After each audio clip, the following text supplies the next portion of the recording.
Hello everyone, আবারও চলে এসেছি নতুন একটা মিনি ব্লগ নিয়ে। কিছুদিন আগে গিয়েছিলাম ছোট দিদুনের বাড়ি। ওখানে গিয়ে আমি ভাইয়ের এই খেলনাটা বাজাচ্ছি আর ও ওখানে বসে বসে মাথা চুল করছে। তারপরে ওখানে সবাই মিলে আমরা বসে পড়েছিলাম মাংসের জন্য আদা রসুন পেঁয়াজ ছাড়াতে। এখানে মামাও আমাদেরকে হেল্প করছিল।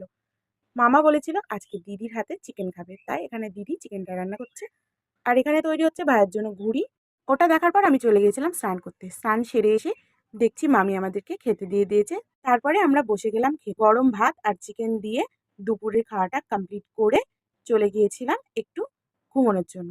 তো ঘুম থেকে উঠে সন্ধেবেলায় দেখছি ছোট দিদুন বানাচ্ছে পুলি, আর মা আর দিদুন মিলে ছোট দিদুনকে পুলি বানাতে হেল্প করছে।